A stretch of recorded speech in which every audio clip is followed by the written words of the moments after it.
has to be careful. If he goes for this again, he could lose another dropship with all of his vultures and fail harder. So, yeah, Bogus is going to have to be careful here. He looks like he's about to go in here towards the northern end of the base. Yeah, he is darting in now. And now Tempest should see it and respond. Yep, he's going to be able to respond pretty adequately, I think. Yeah, he's already got the Dragoons there, already doing some damage to the Vultures. None of the Vultures have gone down yet. One of them goes down.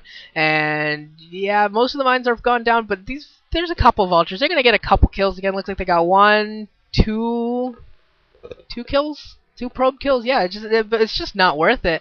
Like, it's just not worth it to go for those drops because he's lost 8 vultures now. And one thing to watch out for is, will he have enough vultures in the field whenever there's an engagement in the very first major engagement? Will there be would 8 vultures change the game? You know, would 8 vultures blocking against zealots and maybe putting down their mines in the field, would that change the outcome of a battle? And the answer is, I mean, we don't know yet because we don't know when the first big engagement is going to occur. But depending upon when it occurs, if it occurs sometime in the next couple minutes, I mean, you could definitely say that 8 vultures out in the field could totally change the outcome of a battle. So definitely something to look out for. If Bogus loses a fight here in the next couple minutes, is these failed drops. These failed drops can hurt him significantly. We got some more vultures coming out here. He was working on 3 factories last I saw. Both players getting up their mineral onlys, and now Bogus being lame and doing this thing where you tank the natural expansion from the low ground. And this is one of those things where this is kind of why you don't want to go. Oh man, I got a phone call. Hold on one second. All right, I'm back. Yeah, what I was saying is on this. This is one of those maps where in the early parts of the mid game you don't want to skimp on military as a Protoss player because you got to be careful and be able to push this back efficiently without taking too much damage. It looks like Tempest is actually going to be able to do this pretty easily. Doing a really good job of clearing this way. But it's one of those danger points where if you allow a Terran player to get a couple tanks down there, you are going to be in trouble. And oh my god, I got another phone. I'm so... okay, yeah, I'm back again. I don't even know what my last train of thought was. Something about, oh yeah, tanks on that low ground, tanking the natural, and how that would suck, yeah. So that can really change a game if you are not prepared for it and don't have the military available to you to fight that off whenever a Terran player goes for it. That was very quick and efficient. Got 2 dropships now, bringing in 4 tanks into the main of Tempest, and Tempest has got to be careful. He's going to need some significant forces here to defend against this, because there are also going to be some vultures dropped in here as well. Here they come, yeah, we're going to see two dropships worth of vultures, and this time Bogus really needs this to work. This is a huge investment of resources into this fight. Zealots are getting in there into the tank lines, and Dragoons are actually coming into play as well. We'll see if there are enough, if he's got enough Dragoons there. He just doesn't have that many Dragoons, and it looks like 2 tanks are going to survive here for at least a little while longer. We got some more Zealots streaming in, and how well will these mines do? Nice little separation of his Zealots. I don't know if that was intentional, but luckily only one of the Zealots took that mine. And will this tank go down? That one tank goes down, 1 tank remaining, and with some good micro Bogus, Bogus is going to lose this entire attack force, and it looks like Bogus is going to go try and do a little bit of vulture harassment here at the third. Looks like he picked off a couple of probes, but not a whole lot of damage done, and Dragoon going back there as well to clean this up. So Tempest, once again, I mean, Tempest is looking in pretty good shape once again. I mean, he's holding everything off, and I think the dropships got picked off. Not positive about that one, but you're talking about a huge investment that Bogus has been making, and not a whole lot of good has come of it. So, yeah, I mean, he's throwing up turrets now and whatnot, but yeah, not very good going on right now. Talking about that low ground attack by Bogus here, I like that he was kind of like faked the retreat, and then kind of went into the main again.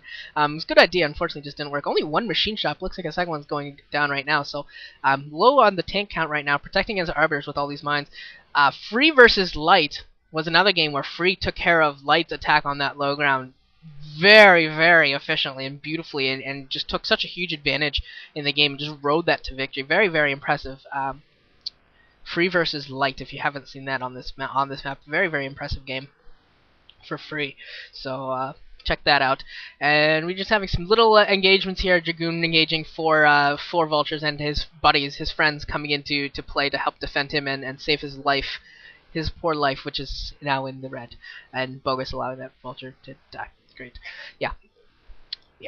I don't know that. Yeah, doesn't really matter, but you know that vulture should not have died.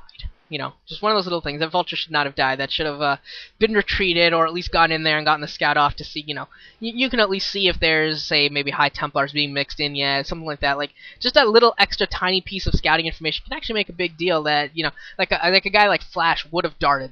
That vulture would have darted up that ramp, and just, if nothing else, to see the army composition. It looks like a bunch of vultures here are going to get trapped, and Bogus is not looking good at all, I gotta say. He's throwing away so many vultures here. For not a whole lot of gain. I mean, that was nice. He did pick off the probe that was going to set up the bottom right-hand expansion.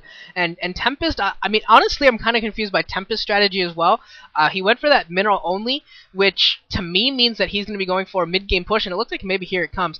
But it was kind of slow in coming. I thought it would be maybe another minute or so early. I thought it would have happened already for a mid-game push, just because he went for the mineral only rather than the gas expo.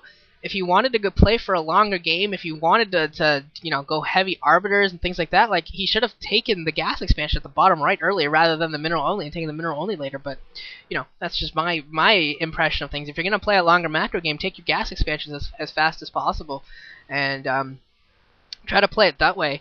The mineral only is great. I mean, it lets you spam a whole lot of zealots, and that's the real, that's what I really thought that he was going to be going for, but doesn't look like he's done it yet. Maybe he's waiting for stasis or energy, or maybe a second arbiter or something like that.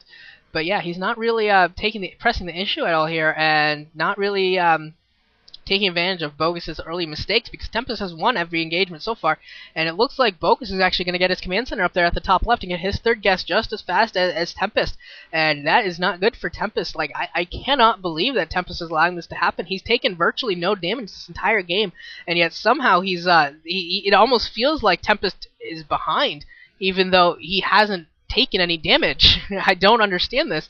Yeah, I just don't taking a couple mines there too. Come on, Tempest.